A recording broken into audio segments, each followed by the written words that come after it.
Okay, guys, let's get started. A little bit late, as usual. Thanks, everybody, for coming. This is January 2012, GTUG, the first of this year. For anybody who doesn't know, my name is Sean Murphy. One thing that we don't really make clear in these things is these are not really Google events, per se. I'm not a Google employee. I work with UCD, for anybody who cares. There's three of us who run the GTUG, myself and Brian Farrell from Tetris and Owen Bailey from Trinity here in the front row. We're starting the process of arranging the events for this year, so I'll talk about at the end about the things that we've got lined up. We've got quite an active program actually for the next couple of months. Can we go on to the next slide there? So just briefly the agenda tonight, food, which I hope you've had there. First up, we're delighted to have Steve Collins from Swerve. He's going to talk about some of the work that they've been doing on user behavior in online games. He's going to talk for about 45 minutes. Then we're going to have a short break. And then Alex O'Connor from Trinity is going to talk about linked data and the web of facts. A couple of announcements to make. And then for anybody who's interested, we'll probably go for a pint in the schoolhouse at about 8:30. The session is being recorded. If you have any problems with that, I think the only solution is to get out now. And we'll put it up on YouTube. We've just started to get our YouTube channel in order. Some of the earlier talks, which we have recorded, we've got about 5 or 6 talks from last year. There has been some problem with the video, but hopefully this one will rectify that. Communications, you can use that hashtag if you feel the need to express yourself via the medium of Twitter, and our resources are at that link. So that's all the basic stuff. So I think I'll hand over to Steve Collins to talk about user behavior in online games.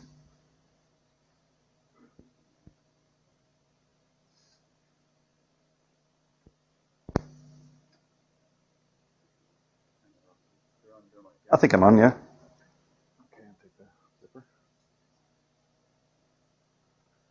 So I hope you can all hear me. Move this up a bit. So thanks to the GTUG and to Sean for inviting me. I thought what I'd do is I'd take the time to talk a little bit about Swerve, give you some background into the computer game as it exists right now. I'm aware that not everyone here might have been very familiar with the games industry, or certainly not very familiar with some of the more recent sort of innovations in the industry, and then talk specifically about the idea of testing online behavior and how we go about doing that and what Swerve actually tries to achieve. I think I have 45 minutes. I'm going to try and get through the slides in about 25 to 30 minutes and leave a good bit of space at the end for Q&A, but feel free to interrupt at any stage, I guess, the camera, or I can repeat the question for the video. Okay. First technical problem.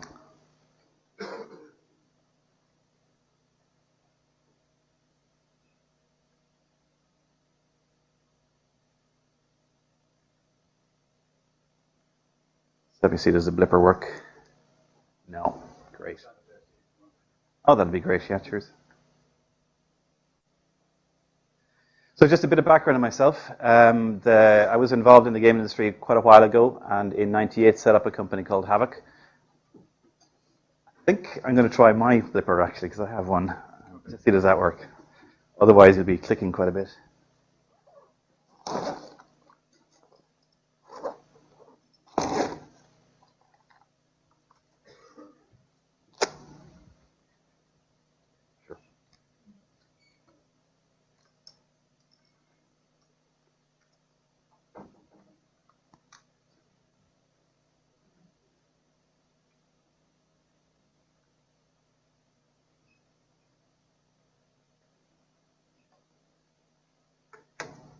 All right, we're going to go to phase 2.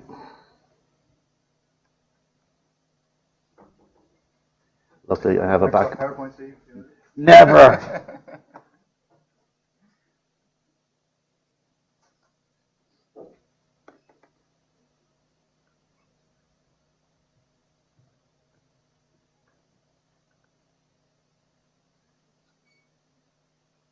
Sorry, folks. Yeah. Yes. Result. All right, Havoc. Havoc did physics for games. I actually think I see one or two people from Havoc here this evening. Hello. Havoc was, I suppose, one of the biggest titles we were involved in back then was Halo 3 when I was involved. Also used in computer games, or computer special effects for movies like the Matrix series. After Havoc set up a company called Core. So moved on from looking at special effects and physics and animation to looking at scripting in games to try and understand how to create, I suppose, greater efficiencies inside a game production. And that's something that I'm sort of going to refer back to in a second, which is the reason I brought it up here.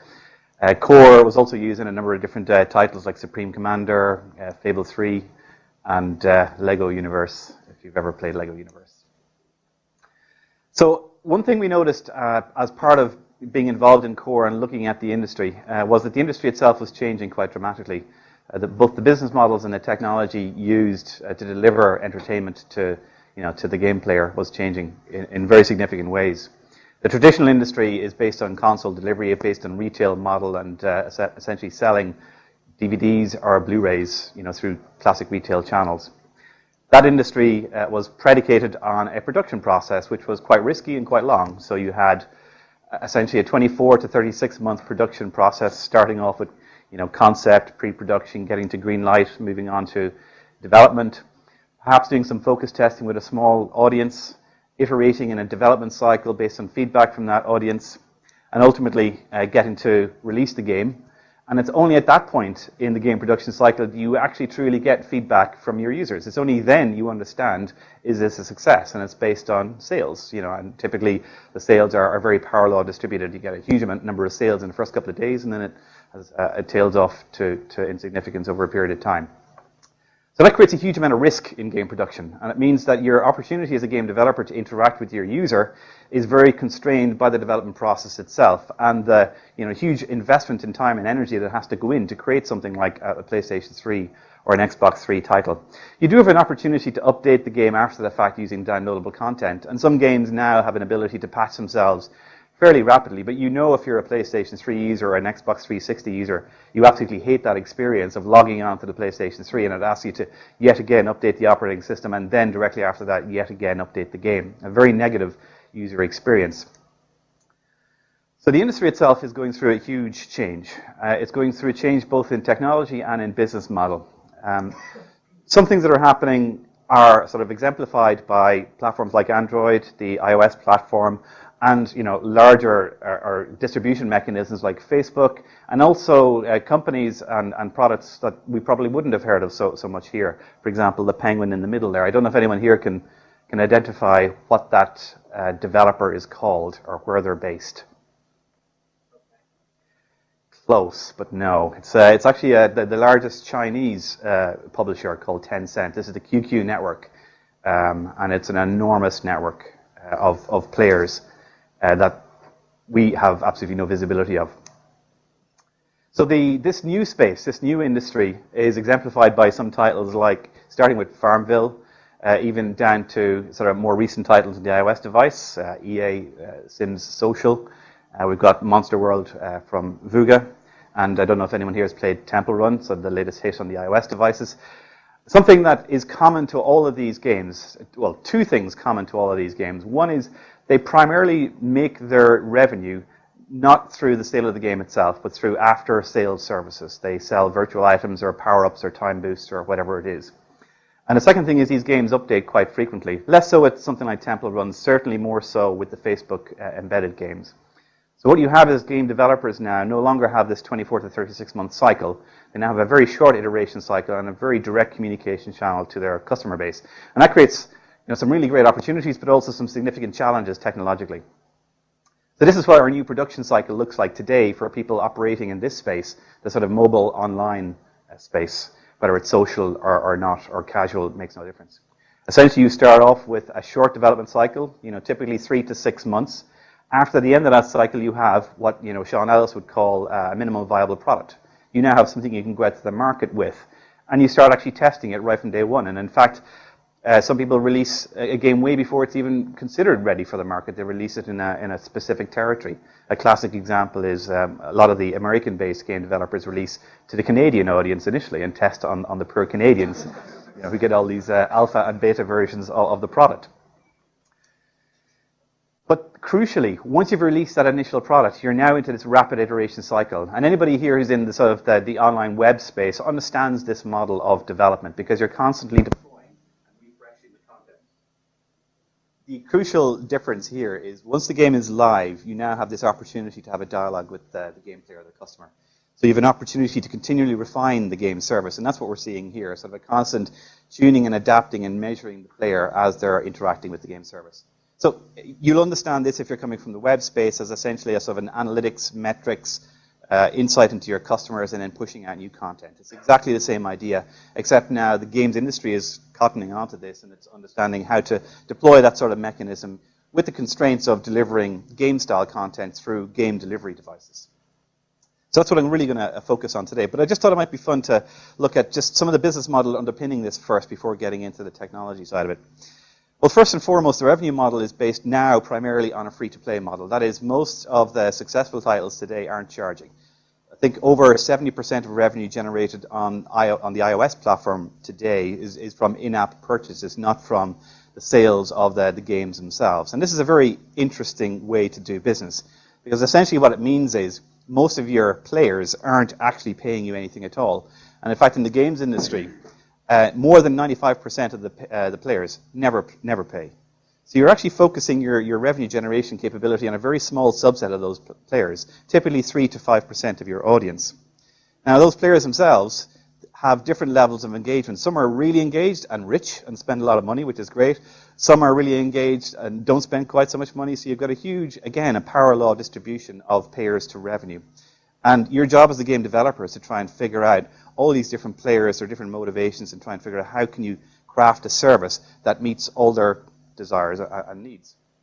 So the crucial thing here is it's a service. It's not a product.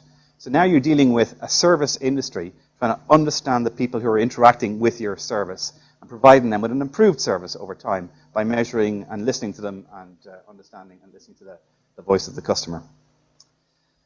So typically, less than half a percentage point of your users account for more than 50% of your revenue. So you can't use the law of averages. That's the crucial thing.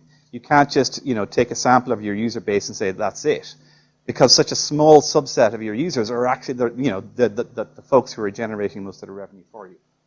The average transaction in sort of an in-game purchasable item is about $13 now. That's data from Flurry.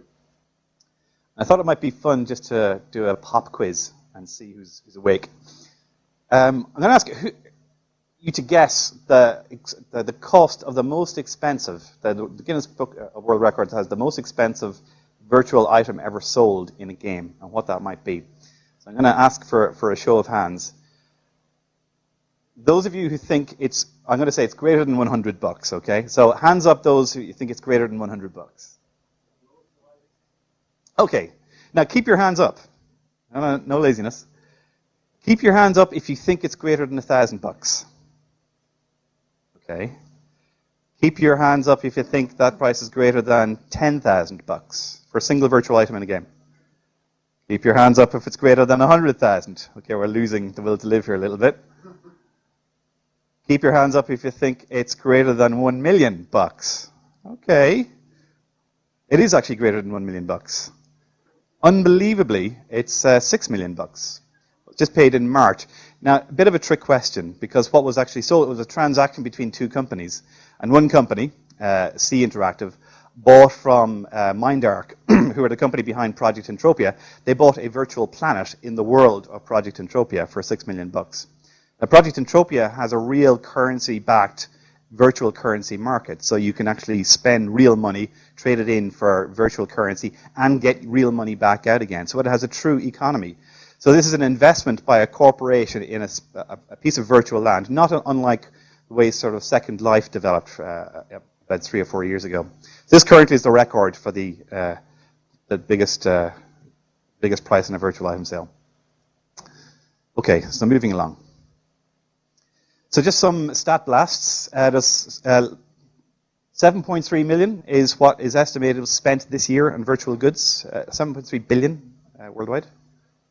There's over 800 million players now playing online via sort of social channels. Actually, it's probably higher than that today. This was from about 6 months ago. We have the overall software industry in games is over $65 billion per year, or will be by 2013. And the revenue for virtual goods, well, I think I've said that already, was 7.3. And growing at an enormous clip. It's growing at about 70% per year. So this is a huge industry and growing quickly.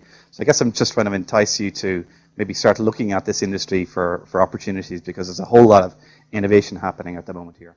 All right, what's Swerve about, and what do we do as part of this whole thing? Swerve, we set it up towards the end of 2010, really started operations in 2011, and fundamentally what we try and do is allow game developers to observe the players in the context of the game, and building up sort of patterns of information that describe how these players cluster and group and behave. We allow you to segment that player base and understand commonalities between groups of customers, and allow you to essentially create segments of those players and decide to do different things to different sets of players. In the extreme, you want to have an individual conversation with every individual player, but when you have millions of players, that's sort of tricky. So you start looking at groups of cohorts, people who share some trait or some common feature. We use a testing mechanism, and that's what I'm going to talk mostly about in a second, to try and understand more about the players. You use the data to tell you what's happening in your user base. You test hypotheses, you look at the data that comes back, you make judgment calls on the basis of both the data and your own understanding of the game context itself, and then you iterate the game. You change it in some way. You adapt it forward based on the analysis that you've done. Combination of metrics coming in from the game, your segmenting of your user base, and the testing that sort of allows you to test hypotheses in the wild. And the important thing for these online games is to be always testing everything.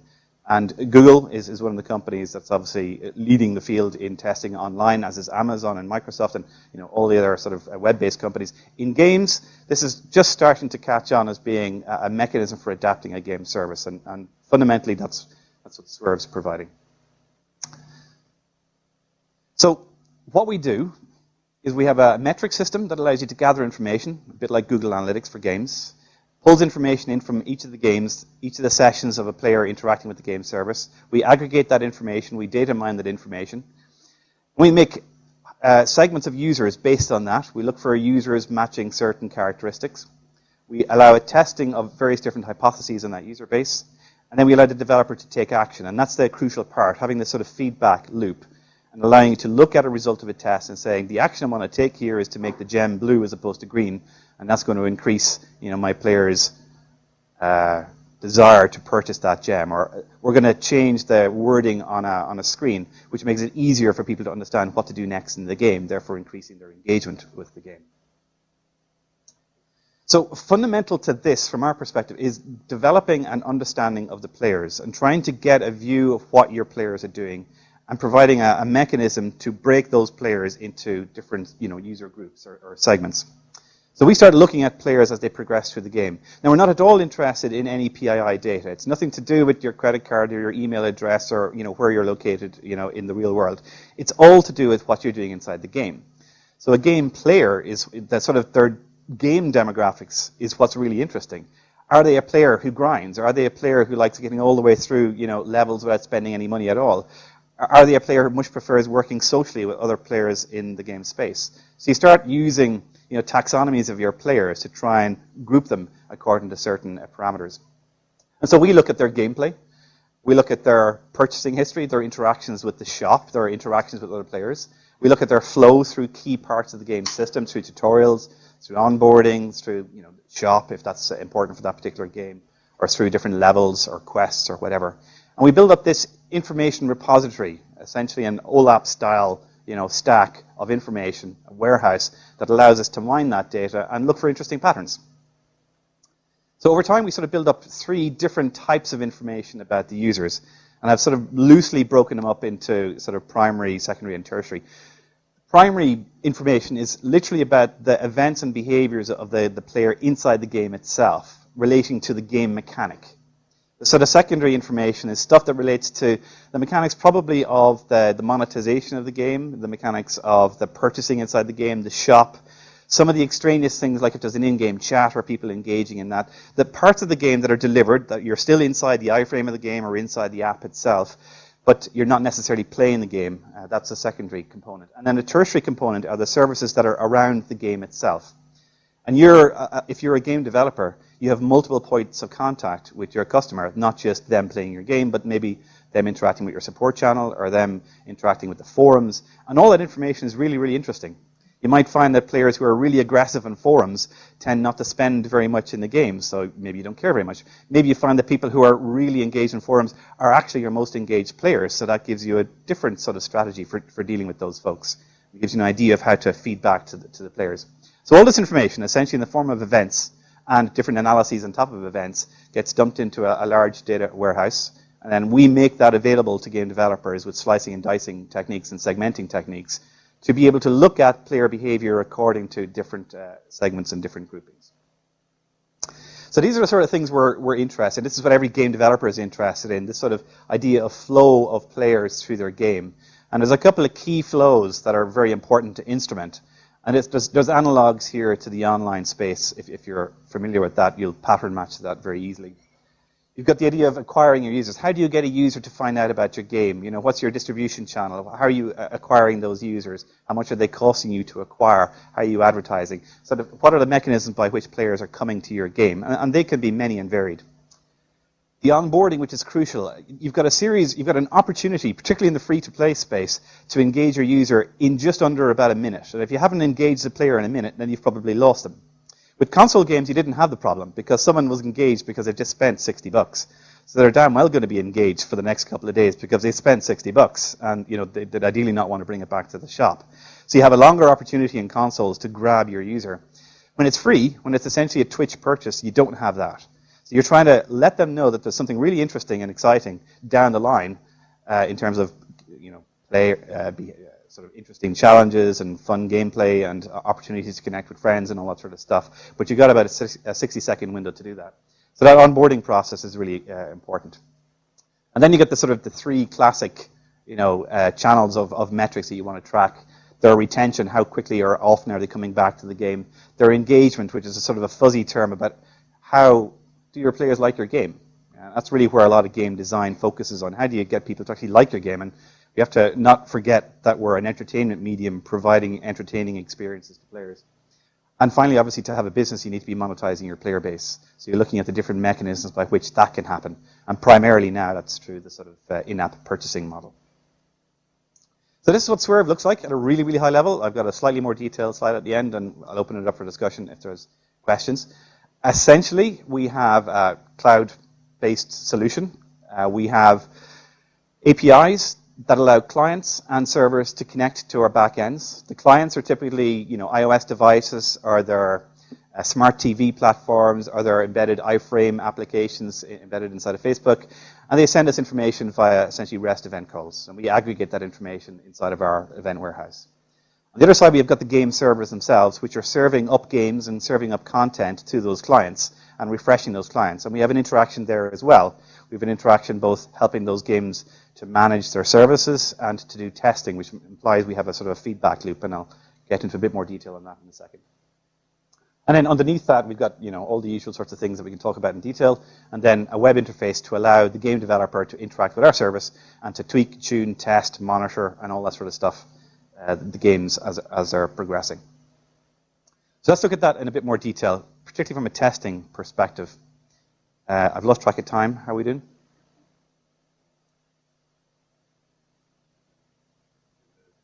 Perfect, lovely. So this is the testing flow broken down. Again, if you've ever operated a website and if you've used testing, you've used Google Optimizer or any of the test and target products out in the market, you'll have seen something similar to this.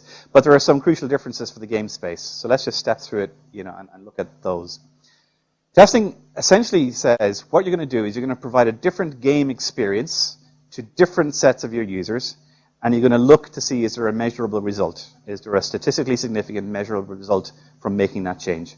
When you're running a game service and you've got large numbers of users, typically you have many tests in flight at any one time. And quite often the game is broken into different sections, different levels, different flows, and you're testing each of those simultaneously against different sets of users. But fundamentally, you need a mechanism for splitting your user base. And that can be as simple as just, looking at a hash of the name or a hash of a user ID and splitting the users in that way, or it can be more complex. Once you've split your user base, you need to present them with different versions of the game. So there's a complexity here about users, let's say they're playing on an iPhone app. How do you present a different version of the game to different users? You can't download, 20 different versions to cover all the possible, use cases that your testing might require. So there's an interaction that needs to happen here between the Swerve platform and the game platform to allow you to split your users and to test uniquely different properties of the game across that user space. You're gathering information as you're testing and in the form of events. So you need to look at all the usual sort of experimental statistical analysis of the data coming in. You're looking at, are there statistically significant differences in behavior from test category A to test category B? And this is a fairly rich and well-tested, well-known space. And so we're just tapping into some of the knowledge there. Once you've decided that there is a measurable and statistical significant difference, you're now choosing a result. And then locking that in and deploying the winning test to all users. And this is a sort of a feedback loop that needs to happen really, really rapidly inside the game. And there's some interesting technology choices to make that possible. That's probably what I want to focus on. So the way we approach this is we encourage and work with developers to have a clean distinction between code and data. And everyone who's coming from a computer science perspective understands that very well. Anyone who's worked in the web space understands that very well. You've got a very clear separation between your presentation layer and your model and your view or whatever. In the game space, some developers do that better than others, and what we do is we provide a mechanism for developers to reflect to our service descriptions of game features. A game feature might be a virtual item, it might be a layout for a user interface, or it might be a series of parameters controlling an in-game economy aspect. That is reflected to us, and that essentially becomes the metadata describing the game. So whenever a user starts playing the game, we can send them a very custom piece of that metadata, which actually gives them then the custom experience. And after that, we start measuring. So what we've done is we've essentially broken up the development cycles, which are typically quite slow, and these test iteration cycles, which must be much more rapid. You want your test, you want to be able to deploy a test in minutes, because you're likely going to see a result in minutes or hours, and you want to lock in the result of that test the same day. You don't want to wait until you're deploying a new version of the app, or your website has gone through QA and has gone through a full iteration. So this is really crucial, this metadata layer which separates code and data, and it's fundamental to what we do. So here's just an example, just showing you the workflow for, let's say, a phone which is, or a game which is delivered on a mobile phone or a smartphone. So I'm just going to go through the steps and where we interject ourselves. So a game developer creates a game. A game is loosely described as a collection of assets, code, and some metadata which binds the code and the assets together and the behavior. A build system aggregates that information, produces a single executable or whatever, a package. That gets distributed to whatever content distribution network is required to get that out to your customer, or via the App Store or whatever it is. And at some point, a customer initiates a session. They download your game via whatever, the Android Marketplace or via the App Store or whatever mechanism that's done. At that point, they get the version of the game, let's say 2.3. A session starts. They connect with your game server if you're a game developer. At that point, you have an option or an ability to send them up some configuration information, which might just be the saved game if they had a previous session, any updates that you might want to apply to the game at that point. Crucially, this isn't changed in the game. This is just changing that metadata. It's a piece of JSON or XML. You're just squirting up to the game session. And let's say we're testing a buy button inside of our game shop. So that's all encapsulated inside of a chunk of metadata. At some point in the future, you have an opportunity to change the whole thing. So the user might log in. You'll trigger them to say, a new version of the app is now available in the App Store. Go and download it now. You may force them into that, or you may do that softly, say, please update, but you don't have to. At that point, you're getting a new version of the code, which is great. So certainly, changes are things that you've wanted to iterate from this session to that session. You can change everything at this point. You have an opportunity to fully refresh the game, fully refresh all the metadata, and fully refresh the executable or everything else. But there's always a long latency associated with that. And there are two reasons for that. One is literally the latency of submitting to an app store, or submitting to an upload process, submitting to your CDNs or whatever it is. There's a second latency then of production latency. In order to actually produce a new version of the executable and go through QA and testing and all that sort of stuff takes time. And typically in the industry for smartphones, that iteration cycle is around 7 to 14 days, which is far too long for real-time testing. But if you've already described some of those features in metadata, then you've got the ability to interject, at any point between those two sessions. So the user might come back 2 days later. You can now just send them up just a small bit of information, which is the change that you want to make to this buy button. And now you've got an ability to essentially send different metadata to different sets of users at any point in time and refresh the game that way. Again, because of this clear separation of code and data, something that, as computer scientists we've been doing for donkey's years. So what does that look like in operation? Here's just a video that sort of captures some of that, so you see what it looks like. This is a simple demo we've created, simple HTML5 game demo. It's an in-game shop, and I've just purchased a house. And I built a house, and I pick up some XP. The shop gives you a payout. Every now and again, it pays out a certain number of virtual coins, and that's something we're going to want to test.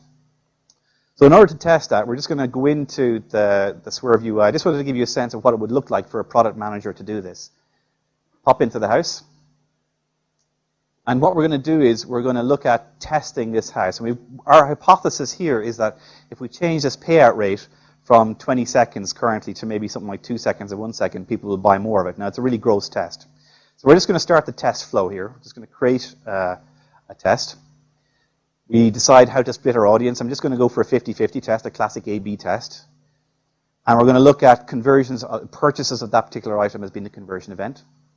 I'm going to describe a variation I want to create. So I have this payout rate, which is by default 20,000. I'm going to set it to 2,000 milliseconds. So this new version of the house is now going to pay out every 2 seconds or thereabouts, or actually every 1 second, sorry. So that gets locked in, and we can now kick off that test. And from the point of clicking that button, every new user who comes back to the game is being tested. They're being bucketed into this 50-50 category. They're either getting the fast payout house or the slow payout house. And as those users interact, we're tracking purchases, and we're also tracking everything else about their behavior inside the game. We're tracking their sessions, their retention, everything else. So there's a test here that's just been in operation for a little while, which is something very similar, a burger joint with 2 different variations. This was a split test with 3 variants in total. And we're just looking at some of the statistics, looking for statistical significance or not. So that's the test. I'm now going to just show you what that looks like in the wild. So let's say you have that test just running.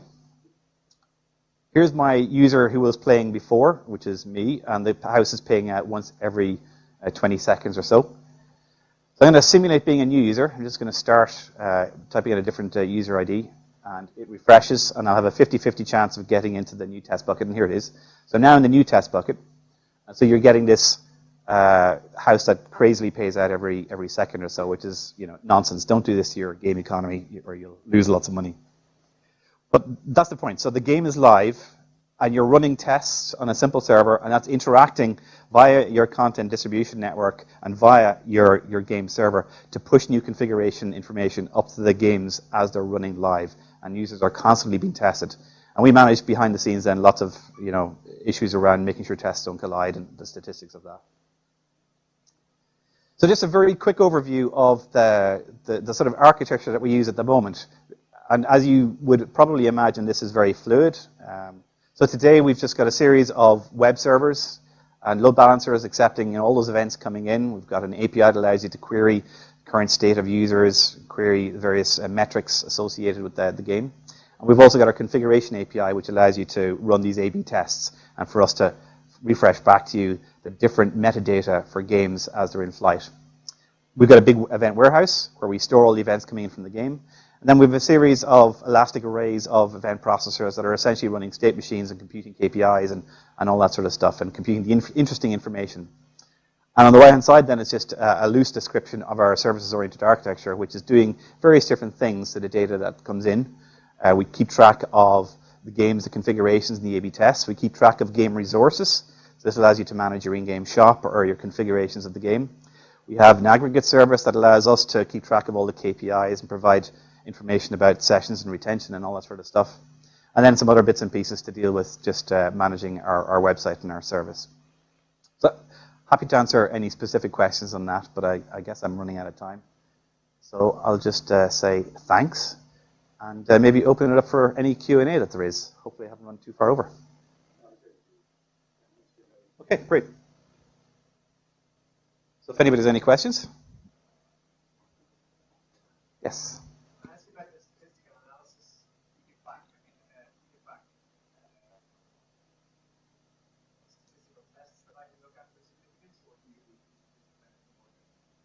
No, we compute p-values and just, give you that sort of background. You have to be careful with tests. Obviously, you have to make certain assumptions about the data that you're looking at. You have to be careful about the condition of that data, how normal it is. You also have to be very careful when you're providing lots of different results simultaneously. If you're looking at a 95% confidence interval and you run 20 examples, then one of them is going to show you a significant result by random processes. So we try to be as careful in sort of feeding that back to our product managers as possible. Having said that, they're not statistics folks, so we have to present that in a fairly easy to digest way, just like, say, Google Analytics would do with its optimizer product. Yeah.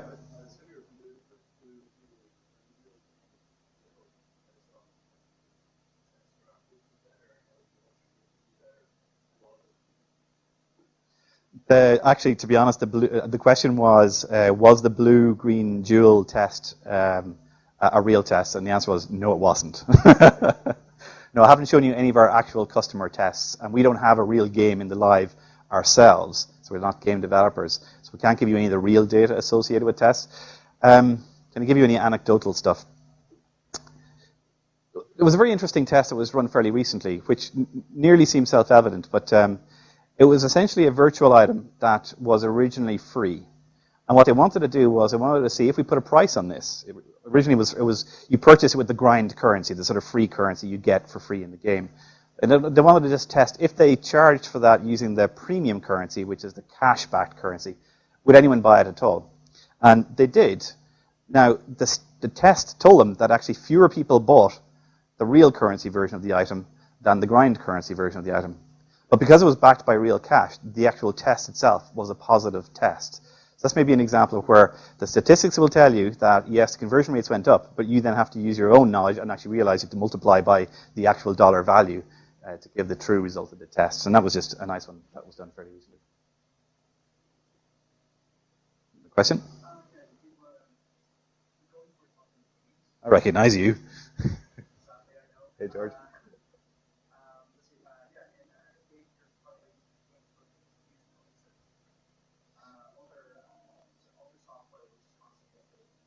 So the question was, could this be applicable to applications other than gaming where you need to update the service?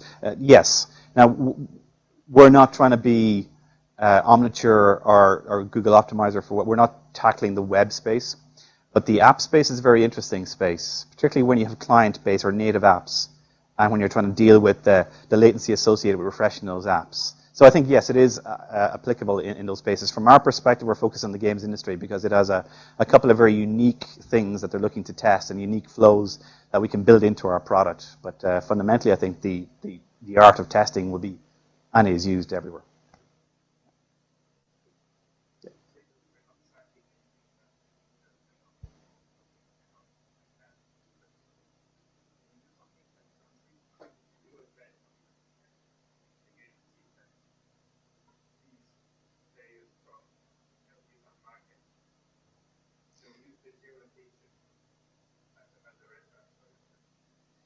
Yes, and no, sorry, the question was, wouldn't it be useful to be able to use the geolocation in some of the testing that we do to feedback? The answer is yes, it would. But we have a policy. We have to be careful because we're in the games industry, and we want to be applicable to everybody in the games industry.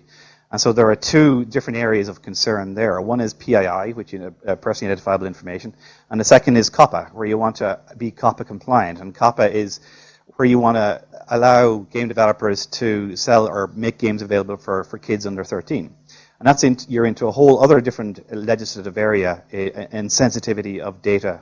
So we are COPPA compliant, and we intend to maintain our COPPA compliance by being very careful about what it is that we store. And so it's absolutely nothing to do with anything that is even remotely personally identifiable. Having said that, for teams that want to do that, any game developer where they know they're not interested in that sort of compliance can decide to give us a user attribute or a piece of information about a user which might be a country code, for example. We don't accept IP addresses, we don't accept email addresses and things like that, but a country code, absolutely. And they would use that then themselves to segment. We don't internally have any specific understanding of geolocation or country.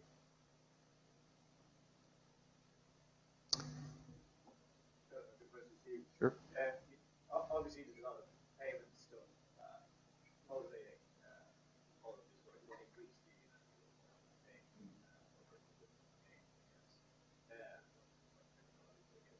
so if you've got 5,000 people paying for virtual goods at present, do you think there's a scope to increase that, or Sure. Yes. So I guess to paraphrase, this is very focused on the payment mechanism and getting people to pay inside of games. 5% is low. Is there an opportunity to increase that? I'd really take a step back. Yes, obviously, unless game developers are monetizing their games, they're not being successful, and therefore there isn't a business for them, particularly in the free-to-play space. I think we see ourselves sort of stepping back a little bit, certainly helping them optimize the monetization aspect, but it's also, you have to have something fun and engaging before you have the opportunity to charge for it. So the free-to-play model is, I must be offering you a really interesting and engaging service to try and convince you that it's worth spending some money on this, because your attention can wander and look at any other of the hundreds or thousands of different opportunities to play. I think when you look outside the Western market, which is just new to this in comparison to some of the sort of Far Eastern markets, particularly in Korea and Japan, monetization over there is much higher. In Japan, for example, I think in some cases, in some of the networks, monetization is as high as 20% of their users are actually paying for things inside the game. So I think there's a sense that there's a long way to go in the Western market. And I think we're also dealing with a changing psychology, because if you talk to any kid, they expect all pieces of content are free, right? The music is free, the video is free, everything is seen as free. So there's a challenge that we're sort of bridging at the moment, is how do we get beyond that, rights management, content free, into how do you actually charge for these services? And that's really what I think the flipping of the industry into a service model is doing. Just understanding we have to be, providing value to customers over a longer period of time in a sustainable way for them to warrant paying us anything at all.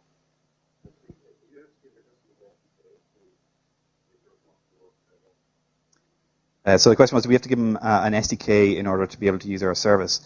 Yes and no. So you don't have to use the SDK, because we've just got a fairly straightforward, API that you can call to. On the various platforms, like on the iPhone, in particular on the iOS devices, we have SDKs. We'll hopefully have an Android SDK soon, and also Unity and some other platforms too. Yeah, absolutely. Yeah, so we address any size of game developer. So the business model is based around a DAU model, which is daily active user.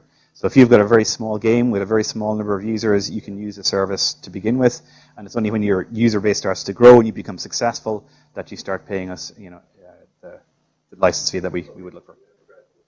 Yeah, exactly. Yeah, question back there.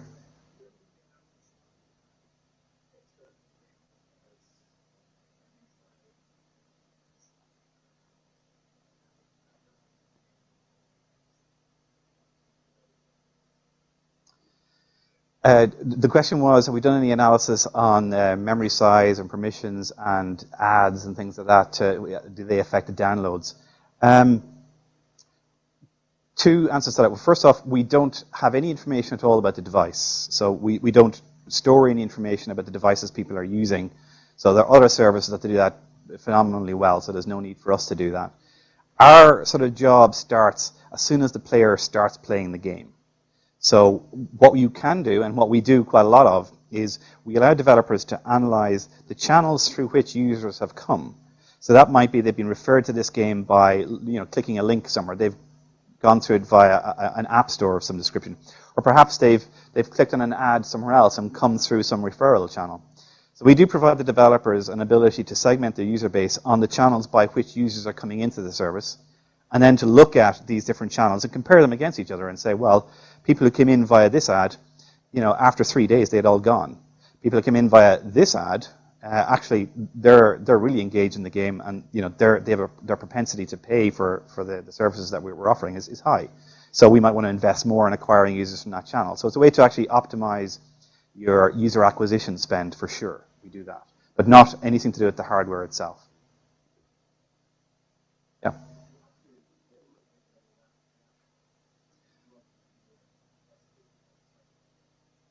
So the question is, does it have to be a game or can it be any app? It can be any app.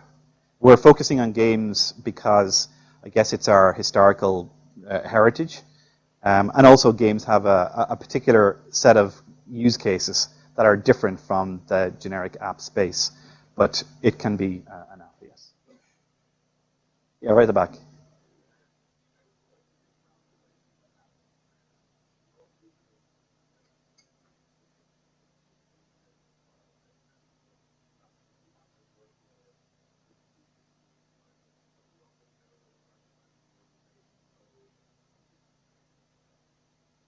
It's based on some attributes of the player. So you can use straightforward namespace hashing. You can use some more sophisticated techniques. You have to be very careful about bias introduced by hashing that's consistent across tests and things like that. So there are ways of getting rid of the statistical bias that a straightforward hashing does. So we use that.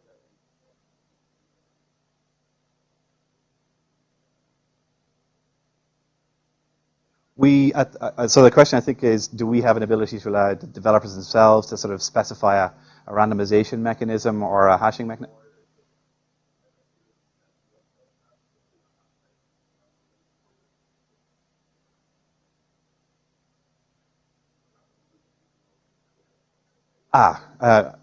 Maybe if I understand you correctly, one of the things that we require in our service is that developers themselves have a unique identification for each user.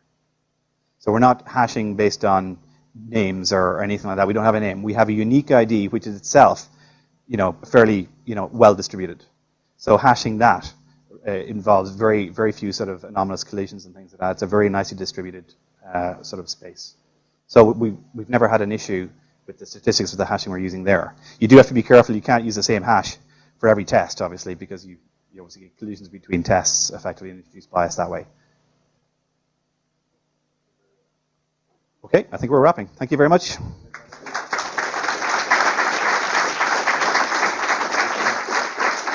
Just before we take a break, I just want to give Adrian a minute to talk about Crowd Scanner / People Hunt. He's been giving out some cards earlier. He asked us if he could have access to the audience here to try out some stuff in his mobile app. So we said, fine, knock yourself out. No, we've no interest in this. We're just kind of trying to help out a guy who's doing something kind of cool. So he's going to talk for a minute or two, and then we'll take a break. Awesome, guys. Actually, we're based in New York City, so we're in Ireland to test. Actually, you mentioned testing. So the first step, if you have a smartphone with a browser, the first step is you get your persona type based on how you answer 8 simple set of questions. Step number 1. Step number 2, once you have your persona, is by hunting other players, right? You try to collect their persona types. So I have cards which have the challenge of which persona types you need to hunt for. So if you want to play, come to me or to Ellen, she's over there, and we'll give you the card with the URL and the actual challenge, which is which persona types you need to hunt. So once if you manage to get the persona types, you're going to get a prize. That's it. So we're specifically testing one thing of the collection. And, well, thank you very much.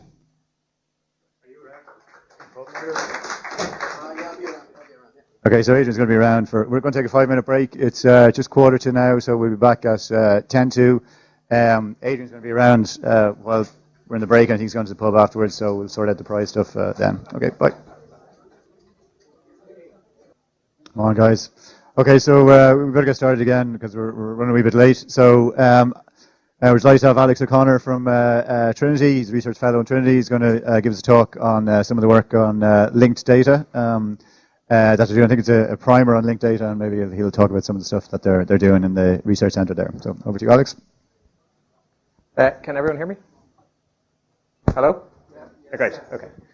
I hate these mics. We have them in the We have them in the lecture halls in Trinity, and it's not uncommon for lecturers to take the mics from the opposite rooms. And it takes our undergraduates, I'm afraid to say, about an average of 15 minutes to see that the wrong lecturer is giving the wrong topic for them. So hopefully it'll take less time for this here.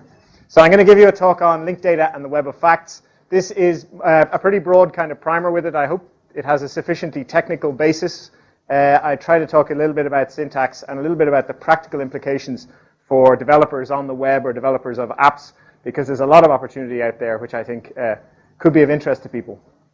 So I'm going to try and break it up into 4 specific areas. First, I'm going to try and define the web of facts, which is to say, I'm going to say what actually is, what does it mean, what is this jargon term which academics have come up with to try and make the whole notion a bit more appealing.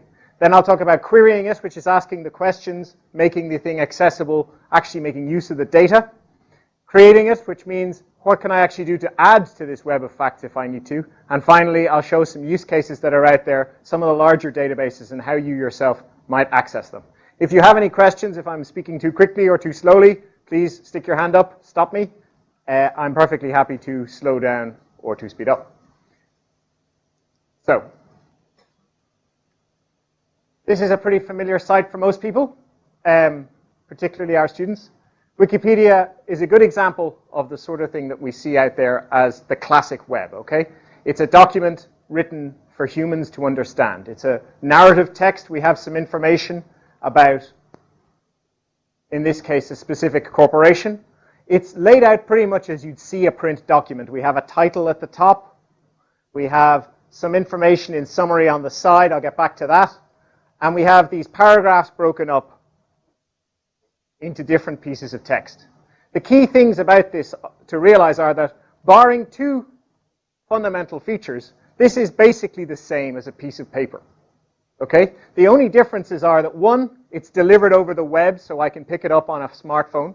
And 2, I have these links. Okay? I can click on these links and get these reference. I can go to other pages.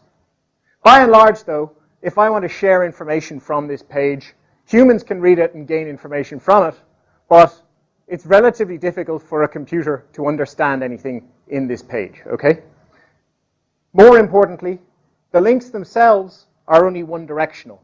I know that Google Link links to this concept of multinational, but the multinational page has no understanding of what links to it, okay? In aggregate, the Wikipedia article knows internally, but external links we don't know about. We don't know how these things are published. When a piece of information goes up on the web, no one is alerted. No information goes out by default unless you connect RSS or connect something like that up. When they developed the web originally, the academics who had been working on hypertext before that outlined these kind of 4 problems with the web as an approach. Links were one directional. There was no way of discovering things. The whole notion of a search engine, I'm a bit afraid to say this here, the whole notion of a search engine shouldn't really exist. Okay? It's illogical to have a library where you're not going to keep an index. But it exists, it works extremely well, and it's been unusually popular. There's this term, can anyone tell me what skeuomorph means?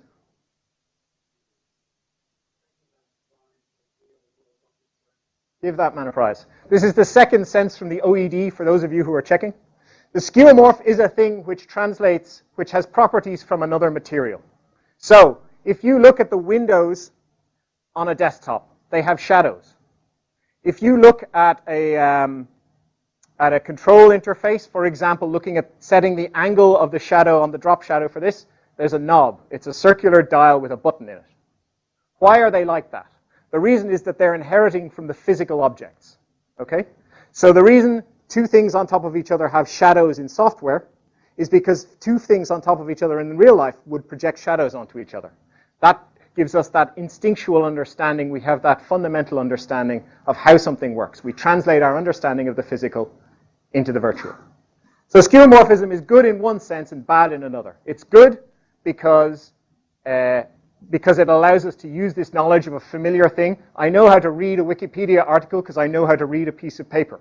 It's bad because that inheritance is stuff also that is bound by something it doesn't need to be. There's no reason for articles to look the way they do. There's no reason, for example, to have pages in articles in websites, except it increases CTR on ads, and it's a skeuomorph. It's an inheritance from before.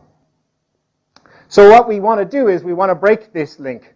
We want to look at this notion that the web, digital knowledge and things, needs to be more accessible to programs, needs to be more accessible to programmatic engagement, so that it's not just a way for humans to share information with other humans, it's a way for computers to talk to each other. So that's what I mean when I say I'm defining the semantic web. What I'm saying is I want to have a situation where I'm no longer just writing documents for a human reader. I'm putting information up there that is accessible to programs, that is structured for programs, and it is, in that sort of sense, a meaningful representation of a concept. That means that the pages, what they talk about, what they discuss, what they represent, becomes something that I can query, that I can ask a computer about, and that the computer can make meaningful decisions about. So we have this thing called the meaning triangle, the semiotic triangle. If you think about what a concept is, okay, we have what we call the referent. This is an actual cat. Okay, if you imagine there's a cat, there are three relationships there. There's the actual thing that exists. There's your mental concept that you construct that represents that cat. And then there's the label you attach to it as well. Okay, so in this case, we have a cat called Yojo, or Yo-Yo, depending on how it works. This is what we're trying to represent in the semantic web. We want to give the computer the ability to say, this reference here, this piece of text, this image, this document, this number, anything you want, is tied to a concept. It is a person. It is a corporation. It is a currency value. And that I can give that a symbol. Okay? Because cognitively, that's how we refer to things. That's how we begin to build this notion of communicating concepts. Very high level. Let's try something simpler. Is everyone familiar with SQL? Okay. So relational data tables are a very good way of examining this question. Okay, we have a fairly standard table here. We have publisher numbers, we have IDs, pages, and we have some titles. And people often say that that first book title doesn't exist or is an oxymoron. And I'm supposed to say it isn't, but I don't believe it. A row is a subject, okay? This complete line describes one total book, okay? It gives me all the properties of a book which I need to describe it, okay? We assume that this gives us our complete description of one particular book. We can also look at the notion of looking at all by column. So this is all the titles of a thing, okay? So we have these two properties. One, individual book, which is a collection of properties. And one property, which is a collection of that part of an individual. Everyone with brown hair, everyone with blue eyes, everyone who works for a particular company. So one particular cell in a particular table is a particular value. It's the combination of that property and that individual. My name is Alex. Okay? That's fundamentally how we break this question up for the computer. We have what we call a graph view. So we take a particular book, we tell it that it has a title, and we give it that value. Okay? And we call this a triple. This is the fundamental tool which we use to build facts off the internet. So we're no longer writing documents. We're no longer fiddling with CSS, hopefully. Instead, what we're doing is we're saying, okay, every piece of knowledge in the world can be divided up into a collection of these statements. Something has some property that has some value. All right? A book has the title JavaScript. Alex is a person, and so on. The terminology, subject, predicate, object. I just want to say also, this is from a research Tallis presentation on Introduction to RDF. So we can start to build things up now. We can start to completely describe our book. We can give it its ISBN number. We can give it its publisher. We start to be able to build more entities into our graph, though. What we can say now is that a publisher isn't just a simple number. Okay? A publisher is a thing in itself. It also has properties. It has a name, and so on. Whoops, excuse me. So, this is what we call the graph of facts, okay? We can now describe the entire universe in this way. And in fact, the initial attempts in this area were in focusing on this idea that we would actually describe everything in the universe in this way, and it was just a matter of time before the whole universe would be described in this fashion. 30 years later, they're still not there, okay? There's a project called Psych that has attempted that. They've done some extremely interesting things, but it turns out that people don't have a natural, independent view of the universe. Everything has a perspective, okay? So nowadays, what we look at is a much simpler representation, like this one, where some things have values and some don't. So for example, in this one, I'm representing publishers as things, but I'm not doing anything with the ISBN numbers before, except recording it as a string. Why does this matter? It matters because once I've represented the world as a set of facts like this, once I've represented the world as a set of triples, all of this human knowledge becomes like a database to me. The whole web becomes a database. I can start to make queries that aren't just keyword queries into a text box. They become meaningful questions, okay? So I can ask questions like, one of the examples that's used online is, give me the schools which all of the sons of all of the Republican presidents went to, okay? I can ask complicated questions of the internet. I can say to the internet, please tell me which mountain was climbed first, K2 or Everest. Okay, I can ask those sorts of factual questions, and I can share that data on the web. Syntactically, this is what we call turtle. And very simply, this is two triples. One defines the notion of a book. It says that this particular book referent is a book. And then we give it the title. Okay? So underlying the universe, this is what it looks like in syntactic form. And it's quite straightforward. We find this to be friendly. This was an evolution of XML, which academics love, and I gather people in the real world hate. So this is us being friendly. But it's relatively simple, okay? This allows me to just declare the existence of a particular book and give it a title. And from now on, I can always ask about that book and its title. Before I go any further, has anyone heard of Diogenes of Sinope? Diogenes of Sinope was a famous philosopher in ancient Greece, in Athens. He was particularly famous because he was mad as a brush. He used to do things like run around in the daytime with a lantern looking for an honest man. He threw away his only possession, which was a wooden bowl, because he saw a child drinking from his cupped hands. And he famously was a great enemy of Plato, who presumably most of you have heard of. This work is mostly based on Socrates and Plato. Plato came in one day and he said, Socrates has the best definition of a man. A man is a flightless or featherless biped. And Diogenes plucked a chicken and threw it at him and said, behold, Socrates' man. So the lesson that we're supposed to learn from this, apart from the fact that you need to duck when you're defining man, is that these models are specific and they only come down to a particular place and a particular time. So the fact that I'm describing this book with one property won't work for everyone. It'll only work sometimes. And that's where we come to the next part. So, we can query the semantic web. We can ask questions of it. We can now shout into the void and ask a particular question of it. We have this language called Sparkle, which I have no idea what it stands for, but I presume the QL stands for query language. And this is what we let the graph become exposed to for us. So what we can say is, give me a piece of the graph that looks like this. Show me what you know. For the entire world of knowledge that's in your database, I know that books have ISBN numbers and they have titles. What else do you know about it? What else can I find out? Okay? So I can now make structured, meaningful queries of the databases on the internet. Okay? I can now specify things. So I can use this subject, predicate, object power to specify how I'm going to ask these questions. And I can ask richer questions than before.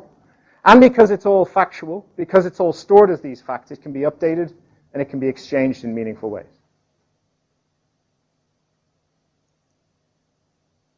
The syntax looks a bit like that, so it's a bit like the Sparkle. Again, what I'm saying is select my title and my ISBN from a particular book. Okay? Just watch out that syntax hasn't been checked. What do you get back? Oh, sorry. First, I can ask Sparkle for any part of the graph for any piece of data. So I can say, what is the ISBN number of a particular book? What boats sank in the Atlantic between 1945 and 1963? List all the presidents who were assassinated from the United States, and so on. I can describe, which I'll talk about in a moment, and most importantly, I can ask. I can say, is it true that Abraham Lincoln was a president? Is it true that currently the oil price is above a certain value? All that sort of data is available to me immediately as I build this operation. So I can start to build software that depends on global knowledge in a meaningful way. And how do I get it back? Well, I can get back a graph, a table, XML, text, but most importantly, I can get back a JSON. So if you as developers are asking me, how do I build stuff from this? The answer is, just use JSON. Okay? So the nice thing about this is it builds on the web. You can ask questions using AJAX, and you can get answers in the format that you like, including XML. So what does it look like when you're providing data? The first thing is,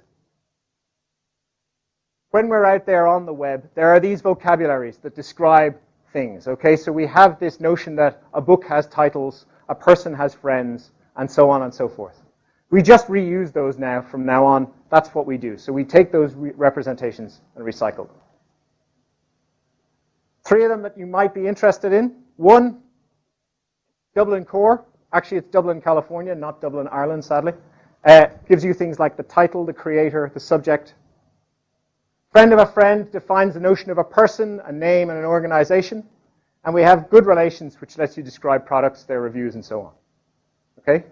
So hopefully this is making it a bit more meaningful. You can now see that I can start to tag the information that I have. I can tag myself as a person. I can tag my products as things. I can start to mention who I know, who I work with. All of that becomes stuff that I can query, that I can search in a meaningful fashion. I don't have to hope that the web crawler figures this stuff out. I can just put it out there and give it a structure. More importantly, I can start to tag regular web pages with the graph, so I can link the two together. Okay? We have this technology called RDF that allows us to say, okay, not only can I provide a link to the notion of to the web page about Stanford University, I can say this is a mention of that Stanford. Indisputably, this is the concept that matters. We start to remove the ambiguity problem. When I search for Jaguar, do I want a car or do I want a cat? These concepts let me do that. The syntax is extremely straightforward. This slide is from the W3 primer on this. All we do is add in XML namespaces and properties. Okay? So you can see that in blue, red, and green. In this example, this is one of the key use cases for this. I can now tag my information with a Creative Commons license or with a copyright license. Okay, this stuff is already harvested by the web crawlers. This allows me to say I want an image of a car, of a particular car that is a Jaguar, and I want to make sure that it's one I can reuse commercially or not. Okay? Or it means that I can say I don't want one that's commercial reuse. I want one that that is public domain or whatever. So it's linking these hard, structured concepts that the web can understand, that the system can understand because it's got a fixed representation, with the free and open web stuff that otherwise you need. There is, of course, because it's a standard, a competing standard out there that you also need to know. Google, Microsoft, and Yahoo got together and took some of this data and produced a thing called schema.org, which takes FOAF and it takes good relations and a few other things, and it does something that is similar but not quite the same. Same idea though, we have spans, we have divs, we have properties, and they can represent things. If you use schema.org or some of the RDFA, they will harvest them. And if you've seen rich snippets in Google, which give you back star ratings on restaurants, which give you back flight details, they're all based on these structured representations. Okay? So you can now tag pieces of information that are important to a search engine. You can tag pieces of information that are important to you, that are the key pieces that you need to make sure are not missed. So now I can ask, what is the telephone number for google.org?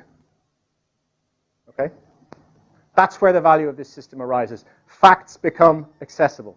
So I'm not just hoping that the piece of text beside the word telephone is the right piece of text because that's how the natural language processor picks it out. I know for certain that these are tagged. So in a bit of practical sense, what can we actually use? This is a representation from Richard Signiak and Anya Jensch, from Derry. And it is the linked data cloud. Okay? This is the sort of information of facts that are out there right now. Up here, we have a vast collection of resources on music.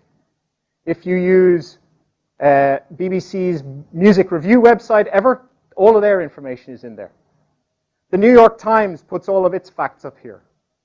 If you're an academic, PubMed and also DLP are up here. So you could DBLP are up here. So you can look for journals. One of the use cases for this, for example, is that there's a university in Chile, and what they're doing is that they're looking at drug studies across different domains. Different drugs have different trademark names in different countries. So Tylenol is paracetamol, as far as I know, is Panadol here. When you want to study these things, there's a collision. How do I decide which one is which? Using this sort of knowledge, I can do that. I can query everything that's paracetamol, get back all the studies, and do a meta-study. We have other information, the US Census information, and so on. So if I have any sort of open data that I want to get my hands on, I can link it all together. And more importantly, all I have to do is look at one of these, and it's interlinked with all the others. So if I know about the concept of Washington, D.C., I can find it all throughout the rest of the web from those interlinks. So I can say, give me information from your database based on another concept in another one. This one in the middle, DBpedia, is worked by Chris Bitzer and the Free University of Berlin. What they did was they realized something very clever. Extracting facts from this text is extraordinarily difficult. Right? Natural language processing to a high degree is very, very hard. But this info box over here isn't particularly difficult. It's well structured. And what they realized was the subject is whatever is the topic of the page. The predicate is whatever this is. And the value is there. So we have free facts built by humans, which we can use to base our common knowledge of the world on. So for example, we can say that Google is founded by Larry Page, or we can say that their revenue is such and such. Okay? And we know that Larry Page has some properties as well. So we can build up, bootstrap the world of facts. And we're back to this problem. We've conquered the main problem about this, which is how do we get all of human knowledge in there? Well, we already have all of human knowledge. It's all we need to approximate. You can play with this very easily. There's a website, dbpedia.org/snorkel. You can put in information and find anything out that you like. Stick in things like this, find out all the properties. I strongly recommend it if you're interested. Can you hear me? Sorry about that. I'll start again. No. So you can try the Sparkle Explorer. This is a very friendly way of doing it. The New York Times puts all of its data up, okay, and interlinked. So I can look at the Google information here. You can see here it has the resource for Wikipedia. So you can ask, if you know about what the DBpedia page for something is, you can ask the New York Times about it. You can say, what do you know about what DBpedia calls Google? What do you know about what DBpedia calls Dublin, Ireland? So we have all of this knowledge, all of this stuff programmatically available, automatically available. Am I allowed to say Facebook in this room? Facebook are sponsoring very heavily this notion of RDF and linked data. In particular, what they're doing is they have this thing called the Open Graph, which allows you to query 900 million objects, such as movies, music, the rename Henry Street Facebook group, and everything in between as open data, as these facts. Okay, so I can ask RDF, and it's now their recommended method for contacting this data. So I can pull out data about movies. I can unambiguously reference The Fugitive, the one with Harrison Ford, yes, rather than The Fugitive, the one from 1935, if I want to. This is where the power of this becomes really impressive. I can look up all of my friends and all of their movies as well, and we've done some work on that. One thing I would say is be careful what you publish. One of the first pieces of, one of the first applications that was produced with this open data information from the UK government, who fired up a wonderful example about this, was an application called the ASBO-rometer. And for those of you who aren't familiar, an ASBO is an antisocial behavior order, and it indicates that, that the degree to which there have been public disturbances in a particular area. And this app is a geolocation app that, as you walk around, will warn you as to how many ASBOs are within a square kilometer of you. Sometimes you get what you pay for. There are more, shall we say, socially responsible or socially, maybe not socially positive apps out there. There's one, for example, that will let you calculate where you can live if you have a particular job, and it works on live data on the median incomes for a particular job and median house prices for a particular area. All that sort of information is immediately buildable. They're all just AJAX queries against JSON, so they're extremely powerful in that sense. There is a completely disordered set of links, which will give you some opportunity to read some stuff. It runs from this introduction, which is extremely good. These are some libraries. And this is the, if any of you is really interested in semiotics, this is where to go. Just credit the images as well. And I mentioned that I am a postdoc on the Center for Next Generation Localization project. We take this sort of information and we use it to personalize data to provide individual tailored experiences for users in education, in customer support, and in a variety of other things. And I will say that we are hoping that anyone who's interested in talking to us more about research, talking about anything to do with language technologies, we're hoping to meet people in the next little while. So if you sign up on our Facebook list, we'll welcome you then. Thanks very much.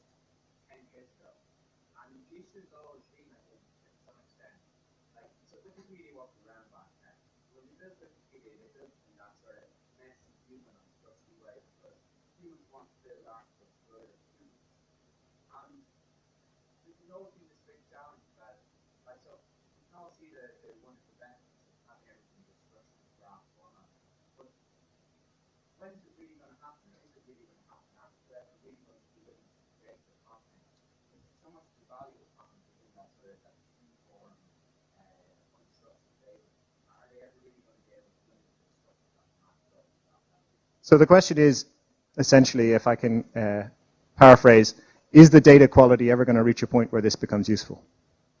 The answer is that, by and large, it's pretty good already. What's happened is, the two things that have happened that have improved things is, one, the researchers have lowered their expectation. So there's a lot less AI in here than there used to be. This talk 10 years ago, I would have talked about how the system will automatically find all your requirements, will carry you through the day, and will have a Tom Jones or your preferred singer singing for you as it does it. The intelligent agents notion and all of that was very much the big idea back then.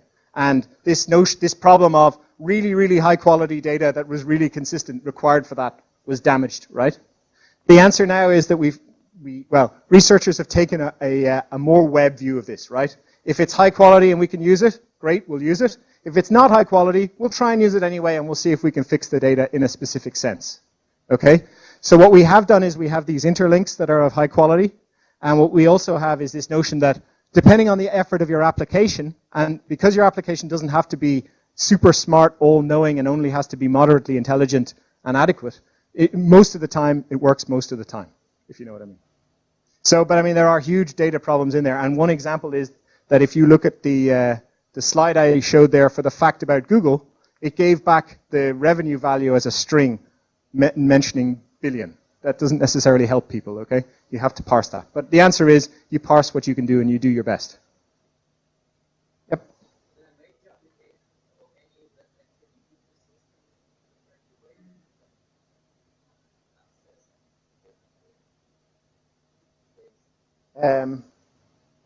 Off the top of my head, I'm trying to think of particularly friendly ones. There are systems out there.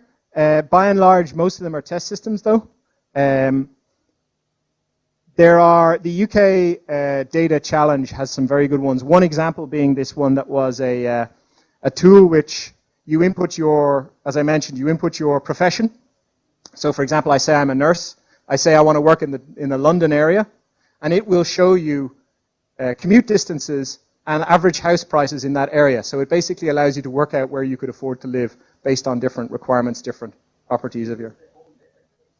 No, this uses the UK Open Gov database. Yes. Well, this one is spread because it uses information from disparate databases, and particularly it uses information from a geolocation database to work out travel times. It uses information from the job database and from the median income database, which are different representations in the system. Yep.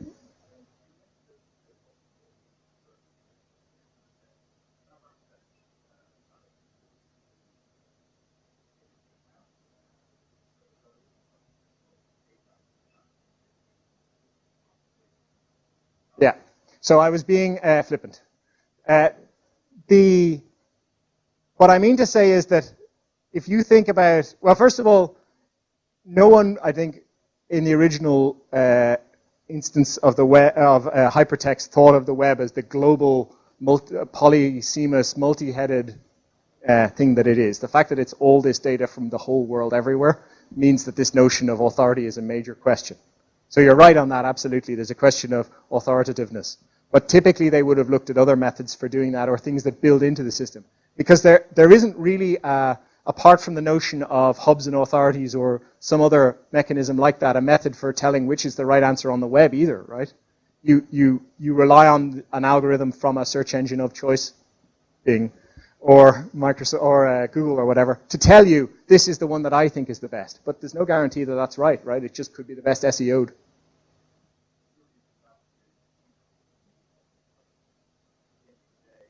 Yeah. But, so the network effect, yes, but that didn't exist in the original web, okay? Like that came along after, there was a series of there are a series of papers on that, which came to that after people identified that problem, which was, how do I actually find the authoritative answer in a particular collection of data? These systems don't actually, and that's an area of open and interesting research, the question of how you deal with conflicting facts or partial facts. Those are very interesting questions. Because a good example of that is that where you're trying to use live or high refresh data, how do I tell which is right and which is newer? So that's actually an open area of research. Okay. Who's building up repositories of these descriptors of the... So there are kind of three main actors. Governments. The UK government are building up a vast quantity of this. The US government are building up a lot of this. Another actually application that you can see out there from this is that when the Obama administration created a large subvention, they were funding a lot of public works. They used open data to allow you to look at how much money was spent in your locale from different projects. So that was an open data area as well like that. The second group of people who are doing it there are a lot of companies engaged in this operation. The New York Times is a big leader in this, and BBC are a big leader in this. And they have this challenge that with the New York Times, they were already doing a lot of this already because they have to index their stories anyway. So they were able to do this in an effective fashion. And the BBC for the same reason, the Music Brains database and so on. And the third group of people is that there are actually people out there who are semantic consultants and semantic types, and particularly what they're focused on is the notion that companies should be doing this. Okay, so for example, product databases should be going online. Okay, because that's the sort of information that can be extremely powerful. If I can query something where I can say, I want a toaster with this capacity, with this color, in this price range, with this user rating. Okay, that's a relatively difficult thing to query for in an open fashion, but it's a very nice sort of problem that you can solve with this sort of data sharing. Yep. Yes. Sorry, I'll go back 1 or 2 slides. So if you had a database of products, yes. So what you're looking for is a thing called a triple store. Okay. I have forgotten to put one up there. Okay. Yeah, you can use this. This is if you're a Ruby developer, this will map them to active records for you. There are also a bunch of them out there. If you put in triple store into Google, and what you'll find, for example, is that there's one called Triplify, which allows you to just write a mapping to a SQL database. So you just emit RDF on demand. And there are lots of other ones out there, commercial and non-commercial, if you want to do it. And that's extremely useful because what you can do is start with the low level and then build up. There are lots of other tools out there for you. So that's an excellent point. The network effect, the greater than the sum of the parts effect is part of the value of this. So there is some of this going on. You can see these lines interlinking the different databases, okay? But we want to improve that, and we want to be able to have better notions of how these things interact with each other. And again, that's an open area of research. But for example, one of the nice things is this ability to ask a question, which you can do in the test code. The latest code allows you to say, ask DBpedia a question, okay? And say, also ask the BBC about this concept as well. So go off and talk to the other databases that might know about this for me as well. Okay? So I can ask what's called a federated question. Okay? So that means that I can ask a question that bleeds across this network. And that's where things get really interesting. Okay? Yeah, great. You can catch me afterwards. I'm happy to talk more, as you can imagine. Thanks very much.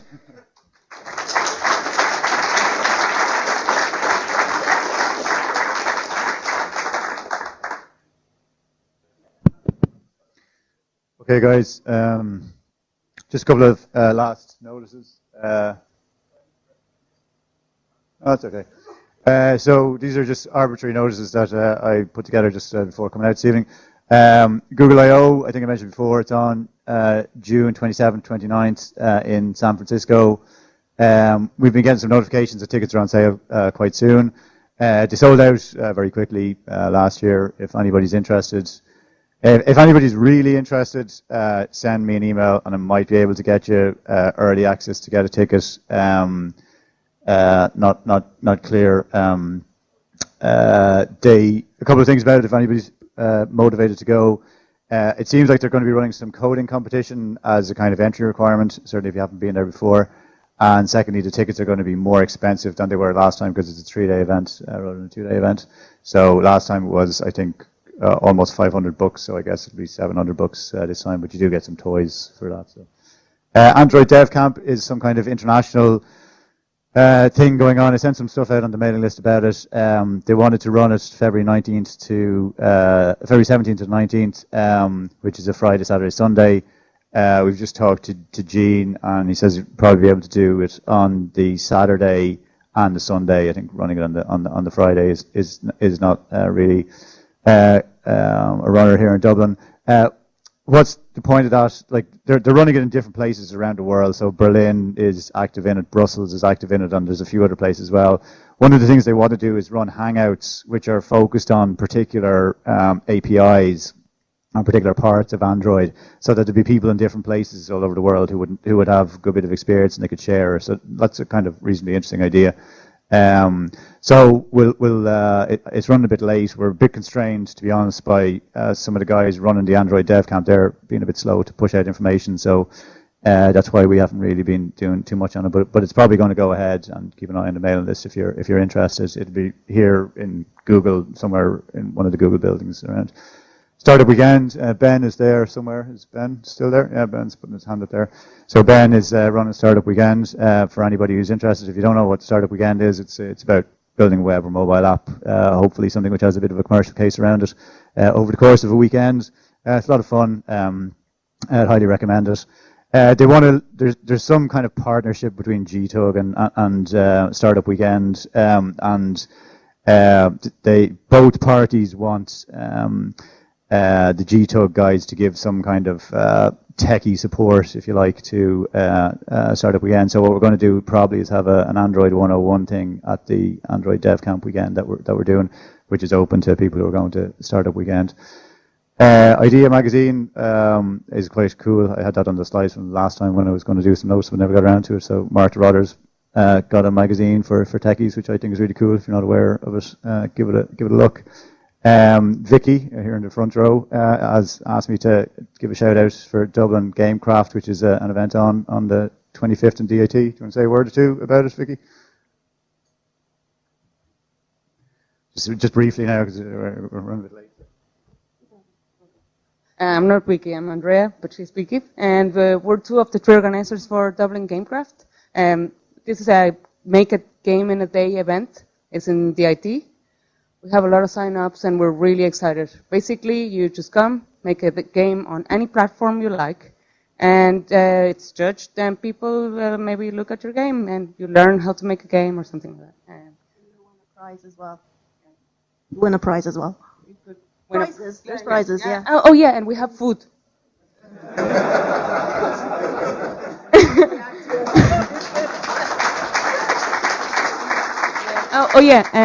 One thing, because we had so many sign-ups, we're actually kind of running low on sponsorship. So if you work for someone who might be interested in sponsoring this event, please contact us.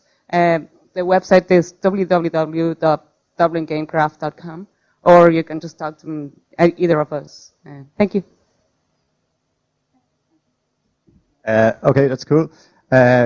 I know another thing that I thought was quite cool is an IT security course that the TOG guys are running, ethical hacking, which is always quite interesting. They're doing a workshop on wireless security.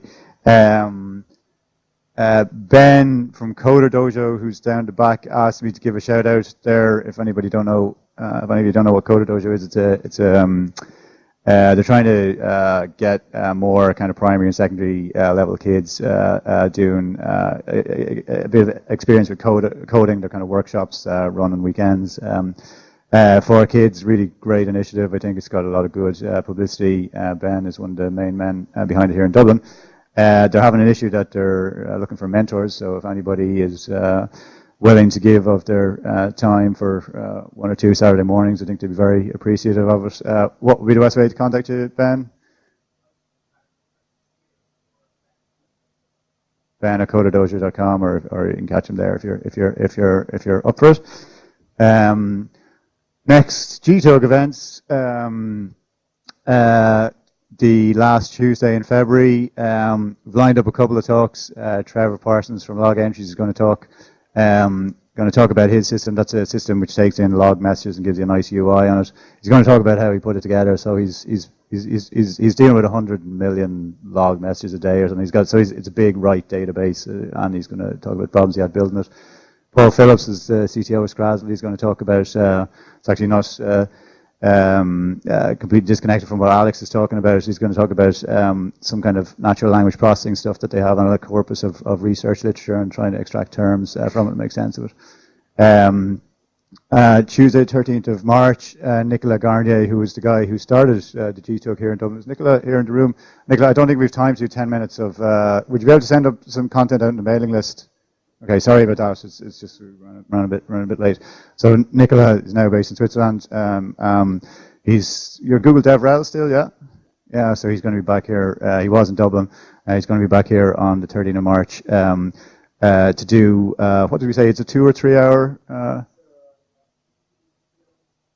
3 hour kind of hackathon, kind of led by Nicola. He's going to give a talk on AppScript at the start, and then we kind of build some stuff. So I'm going to put out some content on the mailing list about that, so people have to probably put their thinking cap on and figure out what they're going to do at it. We had been talking about doing some kind of kind of panel discussion on cloudy stuff. Still haven't really got the people lined up for that at the end of March, so that may or may not happen. And that's it for January 2012.